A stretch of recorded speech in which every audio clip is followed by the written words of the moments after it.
Hey guys, welcome to Home Sweet Homeschool. If you're new here, my name is Ashley and I'm a homeschooling mom to one. And as you can tell by the title of this video, this is part 2 for high school record keeping. Yeah, that's what I called it. This is keeping track of time. So if you haven't seen part 1, I'll have that link down below. That part 1 is going to go over how we can group unit studies together in order to meet a credit. But today we're going to talk about if you want to just track time. So that's what this video is going to be about. Now, just like I started the last video, we want to be kind to each other here in the comments. If you do not think that unit studies are appropriate for high school, you wouldn't dare use them, that's okay, but this video is probably not for you because we do use unit studies for high school. That is our main curriculum. We use Gather Round and Campfire curriculums, and if that's something that doesn't interest you or you don't think it would work for high school, you do not have to come in the comments and bash us for wanting to do that, just like we're not going to go and bash you for choosing something else. So just please be kind. If you don't think this is something that you would support, you don't even have to watch the video. This is just to help those who do watch my videos and who do want to use unit studies and go a more non-traditional route for high school. So I just wanted to start with that. So like I said, the part 1 will be linked down below if you want to stop and go watch that now before you watch this one, because there are some options when it comes to high school record keeping. But today I am going to share with you how you can track time. Now, I'm not saying that this is the only way, that this is the correct way, because there are probably other wonderful ways out there. I'm just showing you how it makes sense to me and how I do this in my home, and if it can help you, then that's great. So I do have some notes because I want to make sure I touch everything that I need to cover in this video. So first of all, just like I said in the last video, you do need to know your homeschool requirements for your state. That's going to be very important. You can find that at HSLDA or on your state website. Just make sure you know what your requirements are when it comes to high school homeschooling, okay? The next thing you need to know is how many hours equal 1 credit. For some states, when I was looking on HSLDA last night, some states it is different, but I went to a bunch of different sites and I got anywhere from 120 to 150 hours equals a credit. HSLDA site says 150. Some of the other sites I checked were 120. So I say let's shoot between 120 to 150 hours to get a full credit. But you need to look that up and you need to decide what constitutes a credit, how many hours constitutes a credit for you, okay? So I also want to share before we get started, in the last video, I did share some planning sheets. So there will be 2 links in the description box that take you to my Teachers Pay Teacher store. These are absolutely free. I'm not here to charge you money. I just want to help you. And so these are like a high school where you can plan out a 4-year high school track. And I do go through this in the last video. I'm not going to do it in this video, but if you want to see how to use these pages, that's going to be in part 1. So I have this free printable, and I also have, this is like there's an example of how to fill it out. And then also to my Teachers Pay, in my Teachers Pay Teacher store, you're going to find this page where you can put your course of study and then what units you want to use to meet that course credit. And then there's an example of that. So these are free in my Teachers Pay Teacher store, and that link is going to be in the description. If you want to, you can stop the video, go watch that video, plan out your course if you haven't done that yet, and then you can come back and watch this one. But that is available and that's in the description. Now, the next thing I want to talk about is keeping grades. It is important that we are keeping grades on a transcript. I cannot talk today. On a transcript, you're going to want to put the course, you're going to want to put their grade, and you're going to want to put how many credits they earned for that course. And so you do want to be keeping up with grades. And one way that I grade the unit studies is with a rubric. Now, mine does say Gather Round grading rubric. They did not make this. This is something that I created and I use to grade unit studies. The reason why you kind of need a rubric is because when you're grading, say the notebooking page in the student notebooks of Gather Round, there isn't a certain number of questions. It's not like grading a multiple choice test or fill in the blank. You need some way to rate their work.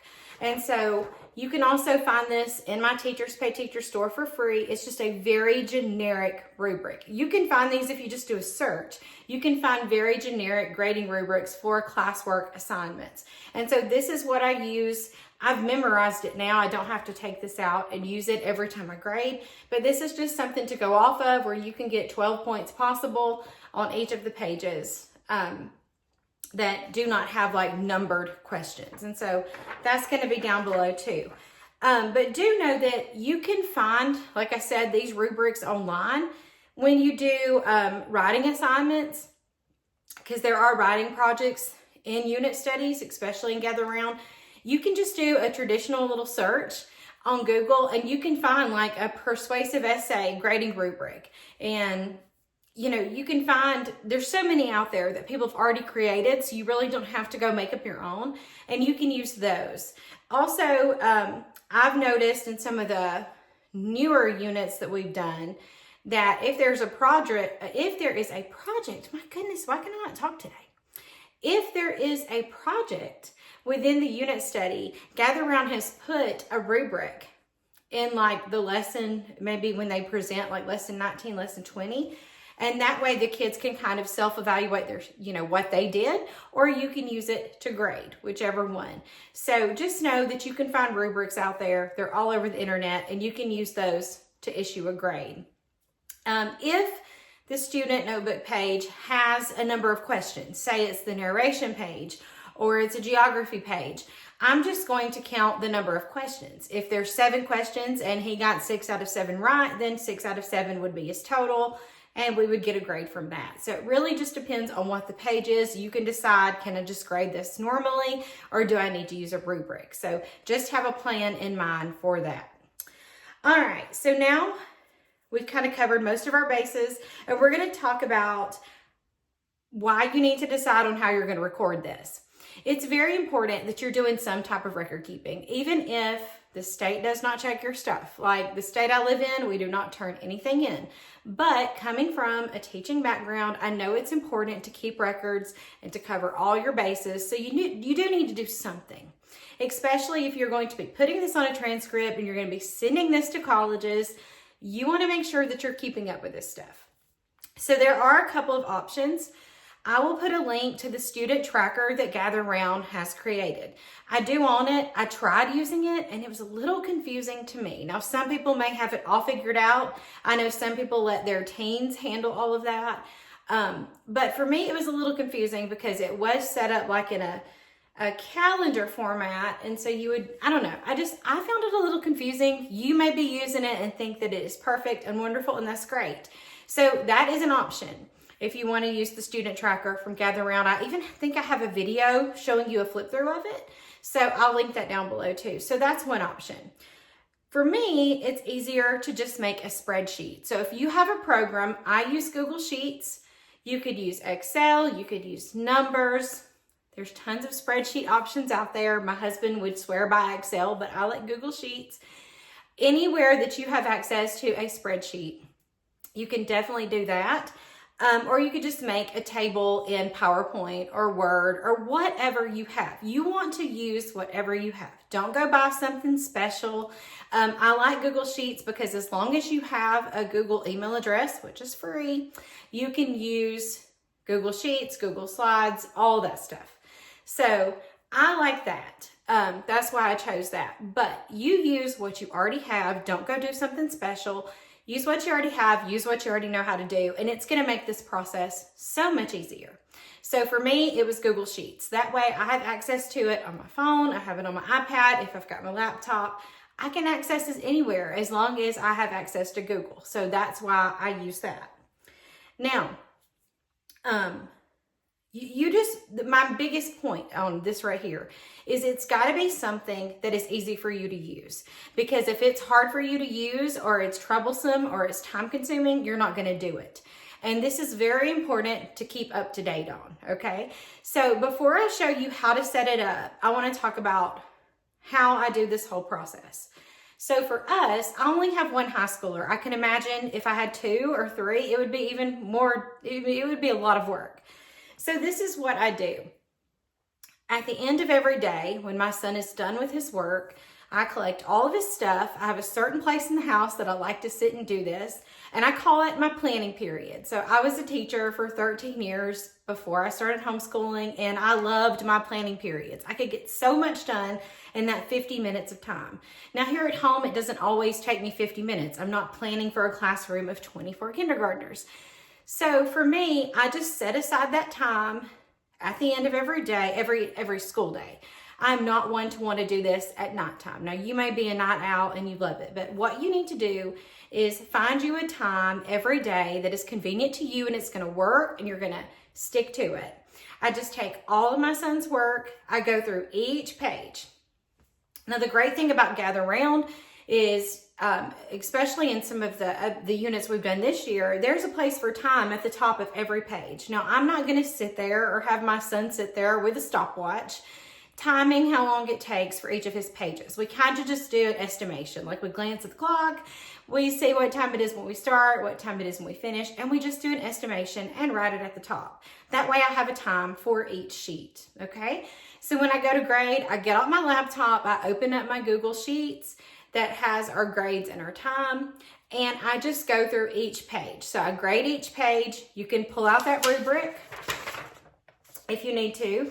I always have a calculator handy. That way, if it's not 12 out of 12, which is what we shoot for, 12 out of 12 would be he understands. Like my son has conveyed that he understands what was in this lesson. And it explains all of these on here, each of the categories. We would shoot for a 100. You could always hand it back and say, hey, give me a little bit more. But in case it's not a 12 out of 12, you want to have a calculator by so that you can find out what their grade is. And as I'm doing that, I do each page. I put it into the appropriate category in my Google Sheets. And then I'm done for the day. I put the assignment, I put how many points they earned, I put their grade and the time in minutes, and that's what I do. When I'm done putting in all of that for the day, I go ahead and prepare for the next day. So I'm looking through each sheet and I'm already pulling out anything we need from the appendix, because if your child's having to do that while they're doing work, it kind of gets them off track, or it does my son. And so for us, just have everything ready. So I'm pulling stuff out of the appendix and sticking it in the student notebook. I'm pulling any extra things that we're going to read. If there's research we need to do, I want to go ahead and have those pages pulled up. Or if you want your children just to read it, you could go ahead and print it out and have it ready. But I'm preparing for the next day. So I'm finishing up today's stuff, preparing for the next day. And for me, it works better to do it in the middle of the day. Now, you may be a night owl who likes to plan once everybody's in bed. The time doesn't matter. What matters is that you make it a priority, because what's going to happen if you don't make it a priority to do it daily or at least every 2 days is that is going to pile up and you're looking at doing like 20 sheets of grading. And nobody wants to do that. Nobody really has the time to do that. So it just works best to do it every day or at least every other day, so all of this work is not compiling. And if you've got more than one high schooler, that's a lot of paper you're going to have to go through. So definitely set you aside a planning time where that you can go ahead and grade and input grades and input time and plan for the next day, and just have that as your time to plan. That's one of my biggest tips, because if you don't stay on top of it, you're going to get so far behind that you may not do it. And it is really important that you're keeping track of this stuff, okay? Now, if you're on here and you're like, well, how do we take care of like dual enrollment? Well, that is just not for us. I do not know anything about dual enrollment. I know that it's not an option that we're going to use in our homeschool, and that's fine. It's not for everybody. It's not for every teen. I mean, every child is so different. I do know that Grace and Grit, who I'm sure you already follow, her name's Ashley too, I know her two older kids do some dual enrollment. So if that's something that you're interested in, you probably want to go watch her videos, because she knows a lot about it and her children are doing that path with dual enrollment. That's just not something my husband and I, we have sat down and we've talked about it, and it's just not something that we think we want to use in our homeschool, and that's okay. And you may not either. But if you are interested, there is a place you can go to find out about it. So you're not going to see that. This is just strictly keeping up with the things that we're working through in our homeschool right now for high school, and this is how I keep track of it. So what I'm going to do is I'm going to do a screen record of of my Google Sheets. I'm going to show you what it looks like, how you can name it, how you can create your sheets so that you can see what it looks like on my computer. Now, I've never done that before on my laptop, so I'm not sure about the volume. So you may have to turn the volume up when you get to that and then turn it back down. I'm not sure. This is my first time doing screen record on my laptop. So I do want to show you that real quick, and then we'll come back and we'll look at some of my pages. Okay, so we are inside of Google because I use Google Sheets, and this is what my loading screen looks like, and I have just named my entire file grade/time. You can name it whatever you want to. It's totally up to you, whatever you're going to remember. You could name it by grade, like 9th grade, 10th grade, 11th grade.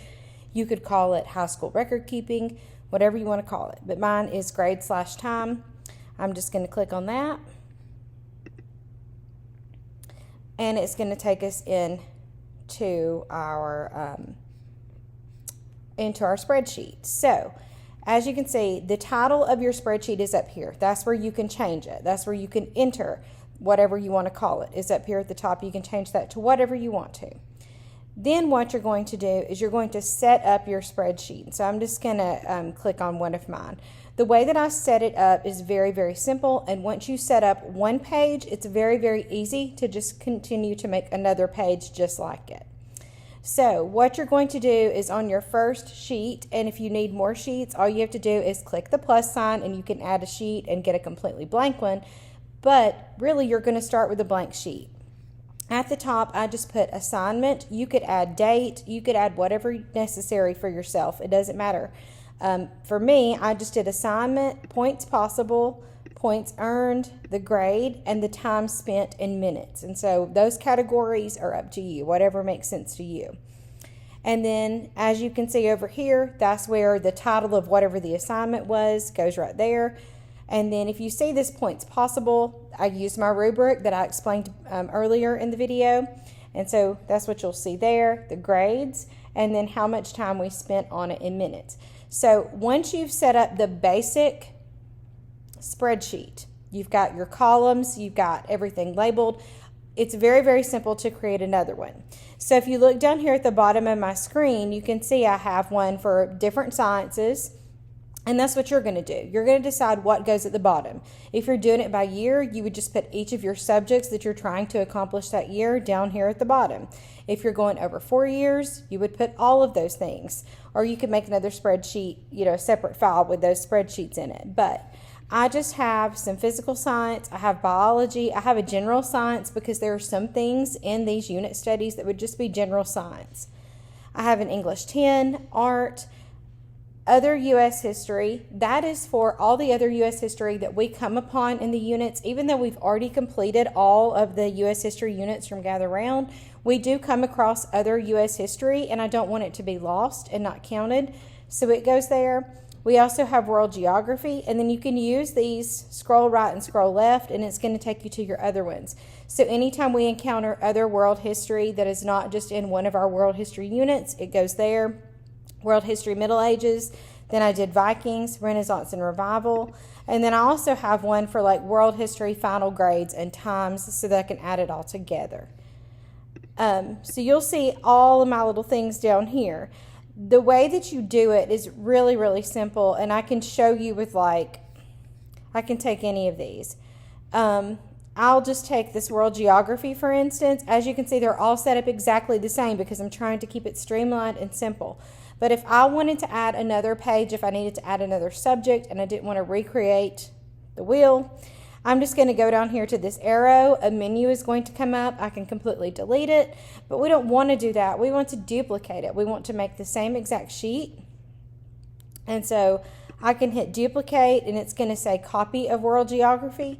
And then from this, I can rename this to whatever. I just hit rename, and it could be whatever subject you want it to be. Let's say you want it to be chemistry, which we've already done. So I'm just going to show you. You would just rename it, and then you are going to go in here, and you can delete you know, all of this information, you don't want those in there because those are not the assignments. And so it's really simple to just go and take your things away. You could actually take away all of this, and then you just are left with that blank spreadsheet to start over. If you messed up, if you didn't like it, you can just delete it, and it's that simple. So it's very easy to add the spreadsheets. From that also, from this menu, you can also change the color. That isn't necessary, but that just kind of differentiates them down at the bottom. You know, that's something that you can do. And you can move them over right or left if you want all the history together, all the science together, and things like that. So this is how I have mine set up. Very, very simple because this makes sense to me. It's very easy for me to use. And then I can just quickly enter everything in. It saves it for me, and I have access to Google Sheets from any of my devices. So that's why I chose that. Remember, though, that you can use any type of table or spreadsheet. I like it because it will, you can get it to calculate like totals and things like that just by using your drop-down menus. It can do these things for you, and then you don't have to worry about going through and adding it all up. I hope that tutorial was helpful. I know it's not a complete walkthrough of how to use a spreadsheet. I will tell you this. Find somebody that knows how to use those programs. Like my husband's really good at Excel, so he helped me, you know, resize boxes and taught me how to do all that. I also watched a couple of videos. If you want a like specific video, like how to start off in Google Sheets, I'm sure you can find a video that will walk you through that so that you can set those things up easily for yourself. So don't get overwhelmed by it. It's actually really easy to use, or I wouldn't use it, okay? So I hope that was helpful. If you have any questions and I can help you with that, you can always leave them in the comments and I will help you. I do want to show you though really quick what mine look like. So here's my printed ones. I don't always print these off in the middle of the year, but you definitely could. I printed these off just for the sake of this video. I would actually wait until the end of the year when everything's put in, everything's calculated, and then I would print it off. But you can print them off whenever you want to. That's what's great about it. So this one right here is for World History Middle Ages. And so this was a unit that we completed back in the beginning of the year. The way you get this printed at the top is you do have, when you go to print, you have to select, I think it's header and footer. This is not going to print if you don't select that. It would just be, you would have to just know what this page was. So I always click on the box for it to show the header and footer so that it will show World History Middle Ages, so I know what these are for.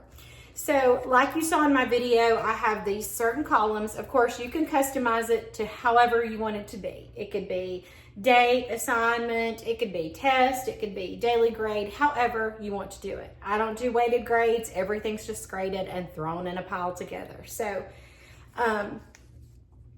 that's what we have here. So as you can see in World History, Middle Ages, I'll try to put it up close, but I just have like our notebooking page and then whatever the title of the page was in the student notebook, that's what I put there. And then I put points possible, grade, and time spent, okay? So if you were watching my video and you're like, okay, I see how you have everything separated out, but when you're actually using the student notebook, what are you doing? So what I'm doing is I'm starting with the day's lesson, and the first page is always the notebooking page. So if we're doing a history heavy notebooking page, like in Renaissance and Revival, which is what we're doing right now, that notebooking page is going to count under World History. I do not count it in Language Arts. I guess you could if you wanted to. I think you can double dip and you can put things where you want to. But for me, that goes in there. When we were doing North American forest animals, that was very biology, science heavy. So those notebooking pages went there. I don't know if I printed that one. Let me see if I did. I'm not sure that I did. So what I just do is I'll look at, yeah, here's biology. So anything that we did from North American forest animals, as far as notebooking, it went into his biology credit because that is very science heavy. When we watched videos that had to do with these animals, it went into biology. Same for history. If we watch extra videos to go over the people that we're learning about, or we're looking up art that goes with this, or whatever we're doing. We watched a video about the printing press and all that. All that goes in here. I just put I know the other day we watched one about the printing press, and so I just put the printing press videos on YouTube. I didn't put the title of the video or anything like that because that's not important. And then how much time we spent on it, because you've got to think about when you go to public school, You're in that classroom for however many minutes, but within that time, the teacher's lecturing, the kids are doing some work, they may be watching some videos. So all of that counts, okay? So that's what I do. I just go page by page. And so if it's a language arts page, then I'm going to throw it in English 10. And let me show you that one. So my English 10 page, as you can see, we've done a lot of language arts. We're at like 3 pages full of language arts. So if anybody tells you there's not a lot of language arts in these unit studies, they're wrong, because there's tons. So anytime it's a language arts activity, whether it be written or a project, whatever it is, communicating, poetry, whatever, goes here. And so I also put any of his Seat Work Journal pages, they get on here when he takes a spelling test at the end of like the 4th lesson. That goes on here. If it's a hymn study, if it says language arts on that page in the student notebook, it's going to be under English 10, okay? If we do an art project within the unit, that goes under the art category. If we are in North American forest animals, but there is a geography page, then that is going to go in world geography. Anytime we're doing anything extra like that, where he's doing some map work, or we're talking about a certain region, anything like that, that's going to go into world geography. That's why I think it's important to have all those tabs at the bottom. So as you're going through each of the pages, you can just send them off to where they go. It's just a filing system on a computer. It's like, okay, that is geography. Boop, go to world geography. If you are within North American forest animals and you do something historical, and you can put that in U.S. history. If you're talking about Lewis and Clark, that's U.S. history. So you can, that's why I have other U.S. history, so that when we come across pages like that, it isn't just lost and wasted time. It goes in our other U.S. history. And that can be tacked on to however many things we've already covered in U.S. history 1 through 6. That page, that grade, that time can be tacked onto that and add on to the hours that we're doing. Because you're going to come across history and science in other units. And so you can just have a file for those things. That's important, okay? So that's why I have the different categories at the bottom, because as I'm turning the page and I'm looking at it, I'm like, okay, that's geography. Or it might be a science page. I know we did a page in North American forest animals that was about hydrophobic. Well, we had learned that in chemistry, and I wasn't going to let that go to waste, and so that's just put into chemistry. So if you have a chemistry tab at the bottom, that hydrophobic lesson from North American forest animals can be put into the chemistry file. And so if you watch a video about it, if you do an experiment, all of that can be put in there, and the time and the grade can be put in there to count, even if you're not doing just the chemistry unit. So it's very important to have all your courses at the bottom, so that as you're going through each page, you just file things into the appropriate page, put the assignment, the points earned, the grade, the time, and you're done. I mean, it's really easy. It's super easy. Maybe I can film myself one day doing that in like a short or something, just so you can see it's really easy. Same goes for art. If he does an art project, that goes into art. It's not as hard. I think we're making it more complicated than it actually is. And so this is what mine looks like, and I'm just going to show you an example. This is from World Geography, and so we haven't done a ton of geography. It's just whenever we come across it. My plan for World Geography is to use all those continent studies, and so of course we're going to build more time by doing all the continent studies.